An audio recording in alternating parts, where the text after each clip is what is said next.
I have a business in South Texas. Some customers shy away if I tell them there's a fee for digitizing. How about a quick comparison of the 15 needle machines you sell? And when things get bigger, what is the process for trade-ins, such as shipping, discounts, etc.? What's up, you guys? Welcome to our channel. My name is Henry Ma. I'm the CEO of Ricoma. And every now and then we will go on Instagram stories and ask people to submit their questions that they want to get answered about the custom apparel industry. So in today's video, as part of the segment Ask Henry, I'll go ahead and choose some of those questions that are submitted by our viewers and go ahead and answer them and hopefully give you some insight in your custom apparel journey.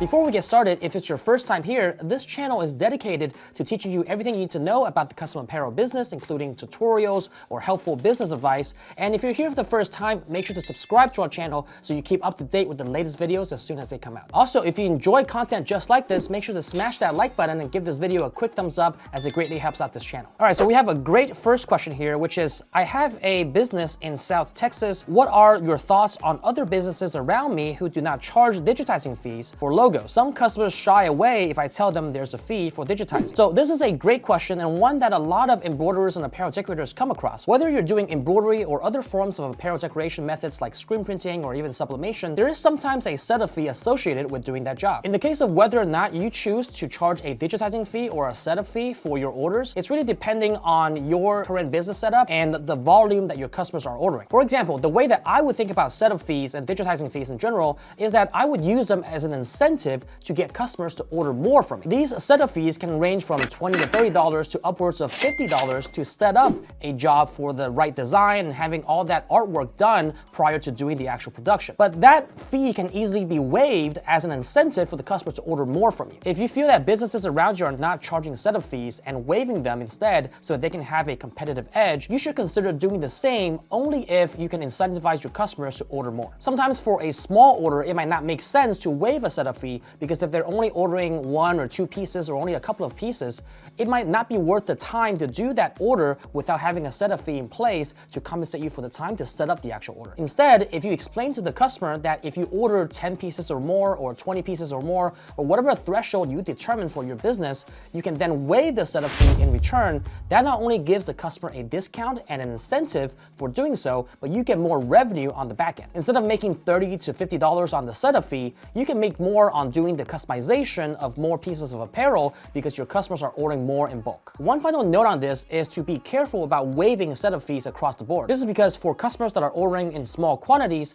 the time that it'll take you to digitize the design or set up the actual design before production is probably about the same time that it takes for a small order versus a larger order. So it might not be worth the time to actually do that if the customer's only ordering a couple of pieces. You still want to be mindful of the time that it will take you and the effort that you actually put in and be compensated for that time. So another question here is, how about a quick comparison of the 15 needle machines you sell? So this is a great question and one that gets asked a lot, especially when people are thinking about purchasing a 15 needle machine to start their business. There's obviously a lot more that goes into the comparison, but I'll give you a quick overview of the 3 different 15 needle single head machines that we sell and how they differ from each other. To start off, the 3 different models that we have for single head commercial 15 needle embroidery machines are the TC 1501, the MT 1501, and the SWD 1501. Let's start off with the smallest of the 3, which is the TC 1501. So the TC is the most lightweight out of the 3 and it's most compact. It can still have a pretty sizable embroidery area, being 22 by 14 inches, allowing you to do a lot of jacket back designs and really large designs on polo shirts or other types of apparel. It also is equipped with a 7-inch touchscreen control panel, which is the same control panel across all 3 of these machines that I'm going to talk about.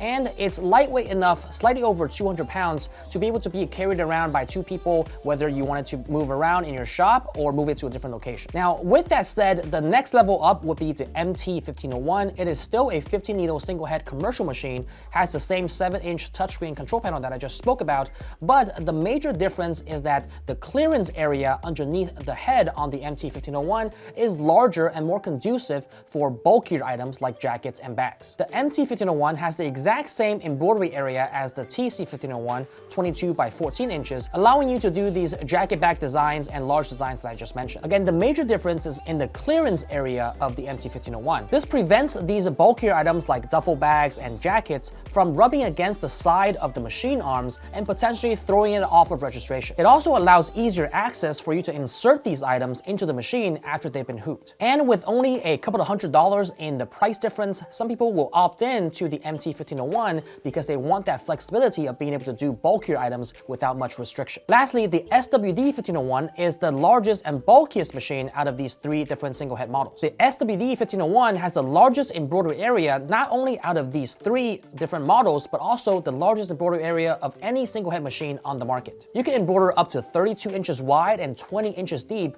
really having no restriction on any sort of designs you throw at it. In addition, having a large embroidery area not only allows you to do these larger designs, but it also helps in the production runs of patches. For example, let's say for the TC or the MT1501, you can fit about 30 patches in the largest hoop that it comes with. In comparison, the SWD1501, because of its larger embroidery area, it can probably fit a complete column and another row of patches altogether. So instead of doing about 30 patches in one single run, you can probably fit about 40 to 45 patches in one single run. Again, having this extra flexibility allows you to do more patches in one production run without rehooping, and that will save you a lot of time because the rehooping process is what takes the longest. All right, so I hope that gave you a quick overview of the differences between these three lines of commercial single head embroidery machines. If you're interested in any of these products, make sure to talk to one of our product specialists either by clicking the link above or down in the description below so that they can help you understand which one will fit your needs. Okay, so next question, someone asked, how does trade-in work? For example, I have an MT2001,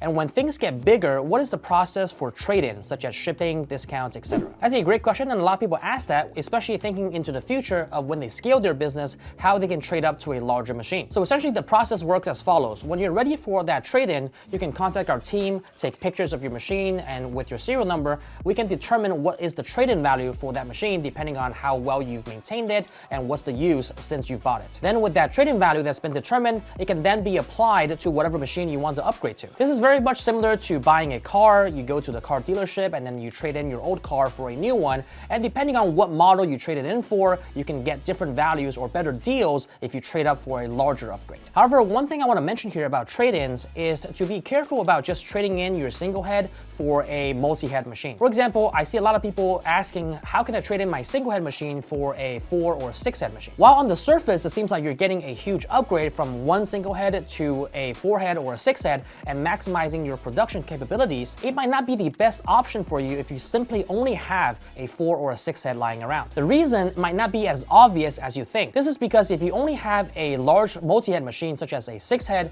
when you get a small order or need to run a sample for a client, you might have to turn off multiple heads of your multi-head machine just to run that small order or run that sample for your client. That's not really a good use of your investment, especially because multi-heads are designed to do bulk orders and run these large volumes. But if you have to turn off 4 or 5 heads of your multi-head just to run a small order or a sample for a client, that is really a waste of the heads that you just bought. Instead, what a lot of successful embroidery shops do is actually keep their single head and buy an additional multi-head for these bulk orders. When you have a single head plus a multi-head combination, now you have that flexibility to be able to run these small orders or samples for clients while not having your multi-head down for these bulk orders. Picture this, you just received an order for a local soccer team for some jerseys. The order is to do the team's logo as well as the individual players' names on the back of the jerseys. Imagine if you only had a 6 head lying around. At first, it might seem like a very good choice because you can run all the team logos on your multi-head machine and pump those out very quickly. But then when it comes time to embroider the actual individual players' names,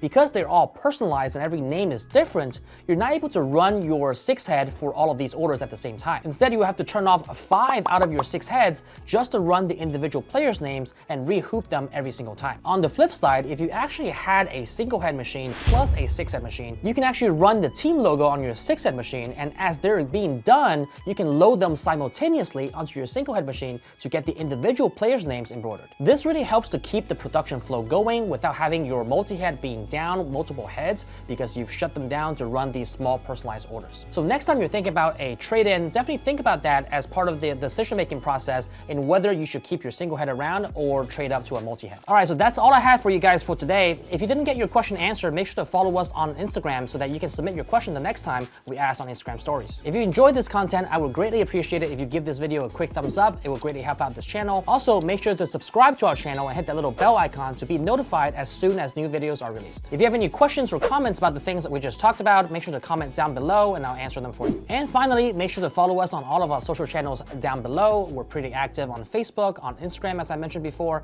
and on TikTok for some entertaining content. And by the way, if you haven't done so already, make sure to join our free Facebook group, Embroidery and Custom Apparel Mastery, where there's now close to 30,000 apparel decorators in there sharing their tips and tricks of the industry. All right, thank you guys so much for watching, and until next time.